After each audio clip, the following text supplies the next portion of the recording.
Hello guys, what's up? Today in this video we will check summary notes of chapter ratio analysis of CA Inter for May 25 and onwards examination. तो चले video की तरफ। सबसे पहले हम यहाँ पे रिवीजन करते हैं फटाफट। आपको भी मेरे साथ बोलना है, ठीक है। डेप्ट का मतलब जहाँ पे भी क्वेश्चन में डेप्ट लिखा होगा वहाँ पे क्या कंसीडर किया जाएगा, लॉन्ग टर्म डेप्ट। और जहाँ पे भी टोटल डेप्ट लिखा होगा वहाँ पे लॉन्ग टर्म डेप्ट प्लस शॉर्ट टर्म डेप्ट दोनों कंसीडर किए जाएंगे, ठीक है। फिर हम आते हैं क्विक एसेट की तरफ। क्विक एसेट की तरफ इसका मतलब क्या होता है, CA minus stock minus prepaid expense. और नीचे टोटल फंड का मतलब क्या होता है, डेप्ट प्लस इक्विटी। जहाँ जहाँ क्वेश्चन में इन वर्ड्स का यूज़ होगा वहाँ वहाँ इन्हें ऐसे कंसिडर किया जाएगा, इन्हें ऐसे लिखा जाएगा। Equity share holder fund, equity share holder fund का मतलब क्या होता है, equity minus preference share holders fund. Equity, equity का मतलब क्या होता है, equity share capital, preference share capital और रिजर्व। और ये फॉर्मूला पढ़ने से पहले आपको ये ऊपर की बेसिक अंडरस्टैंडिंग की नॉलेज होना ज़रूरी है। फिर यहाँ पे आते हैं हम अपने फर्स्ट फॉर्मूला की तरफ, that is current ratio. Current ratio का फॉर्मूला क्या होता है, करंट एसेट अपॉन में करंट लाइबिलिटी। आपको भी बोलना है मेरे साथ, करंट एसेट अपॉन में करंट लाइबिलिटी। फिर हम आते हैं क्विक रेशियो की तरफ। क्विक रेशियो को हम और भी नामों से जान सकते हैं, जैसे liquid ratio, acid test ratio. और इसका फॉर्मूला क्या होता है, क्विक एसेट अपॉन में क्विक लाइबिलिटी। अब मैंने आपको यहाँ पे बताया था क्विक एसेट को हम क्या लेंगे, क्या लेंगे क्विक एसेट को, CA minus stock minus prepaid expense. फिर अब हम आते हैं यहाँ पे फोर्थ फॉर्मूला पे, डेप्ट टोटल फंड रेशियो और डेप्ट रेशियो। इसका फॉर्मूला क्या होगा, डेप्ट अपॉन में टोटल फंड, कि जितने आपके पास टोटल फंड्स है उसमें से आपके डेप्ट का रेशियो क्या है, डेप्ट आपके पास कितना है। और टोटल फंड का यहाँ पे मतलब क्या था, डेप्ट प्लस इक्विटी। तो यहाँ पे मतलब हमें बताना है कि टोटल फंड और डेप्ट के टोटल फंड मतलब डेप्ट कितना है हमारे टोटल फंड के कंपैरिजन में।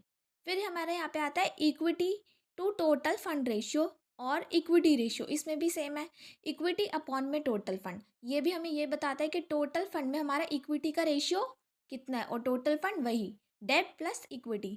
फिर हमारा आता है सिक्स्थ फॉर्मूला, डेब्ट इक्विटी रेशियो। डेब्ट इक्विटी रेशियो में आप क्या कंसिडर करेंगे, डेब्ट प्लस इक्विटी। और अब हमें यहाँ पे डेब्ट लिखा हुआ है, तो डेब्ट लिखा हुआ है तो हम यहाँ पे क्या कंसिडर करेंगे, मैंने ऊपर बताया था लॉन्ग टर्म डेब्ट। सिर्फ क्या कंसिडर करेंगे, लॉन्ग टर्म डेब्ट। यहाँ पे हम शॉर्ट टर्म नहीं करेंगे क्योंकि टोटल डेप्ट नहीं लिखा है, सिर्फ डेप्ट लिखा है, तो हम वही कंसिडर करेंगे।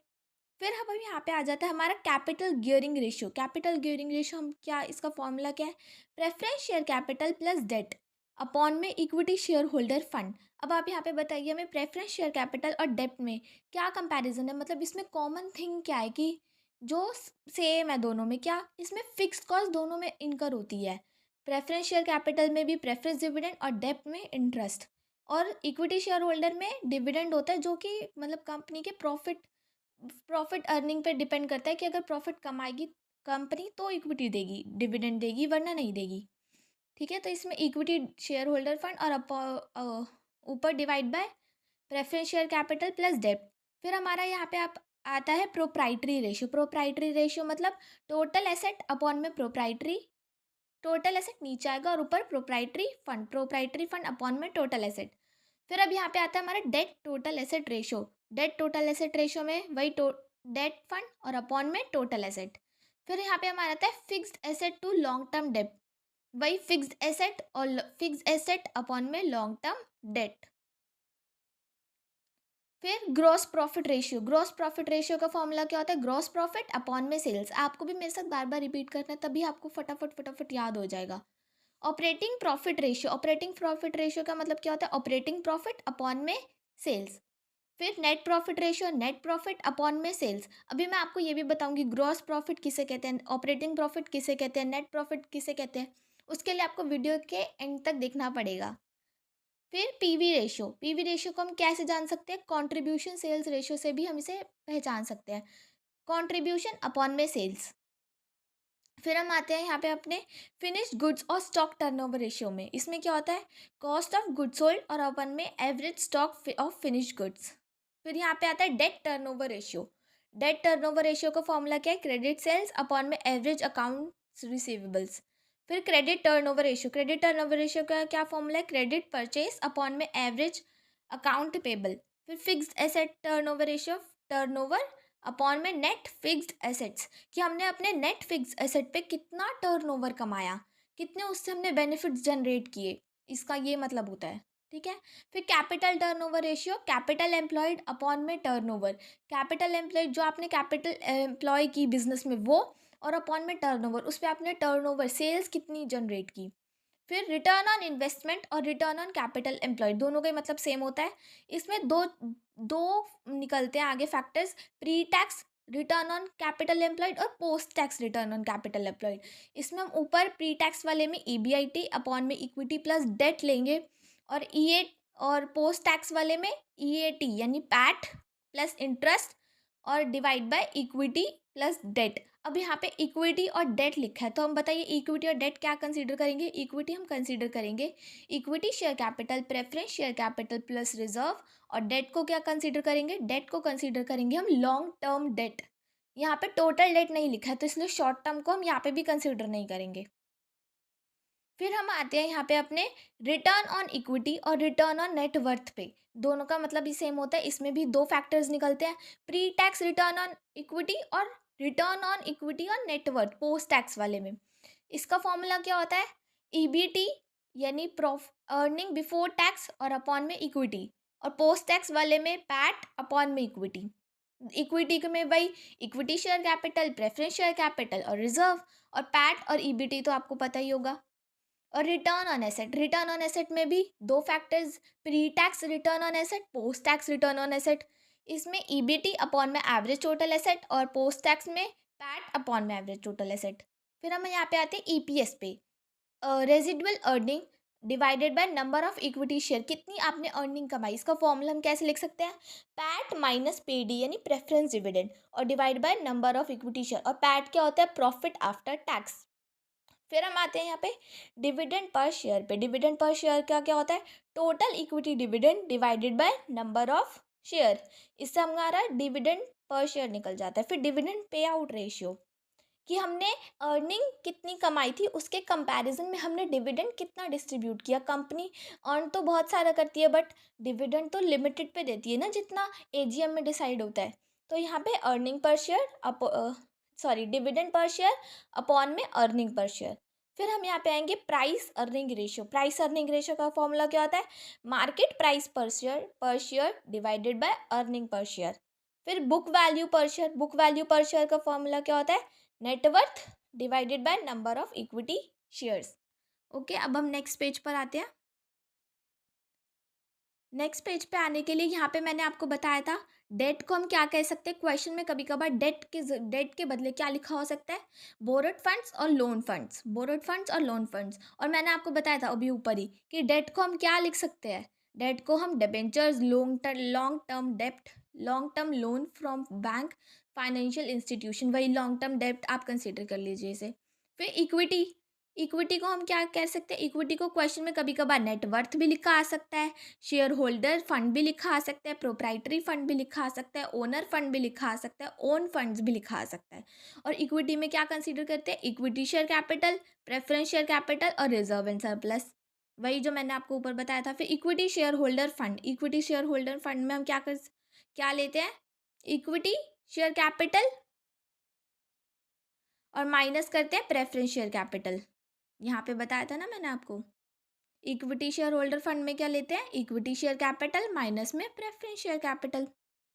फिर अब यहाँ पे टोटल फंड, टोटल फंड में मैंने आपको यहाँ पे बताया था, टोटल फंड में क्या लेते हैं, टोटल फंड में लेते हैं debt plus equity, debt plus equity. और इसे क्वेश्चन में क्या लिखा आ सकता है, लॉन्ग टर्म फंड और कैपिटल एम्प्लॉयड और इन्वेस्टमेंट, तीनों लिखे आ सकते हैं क्वेश्चन में।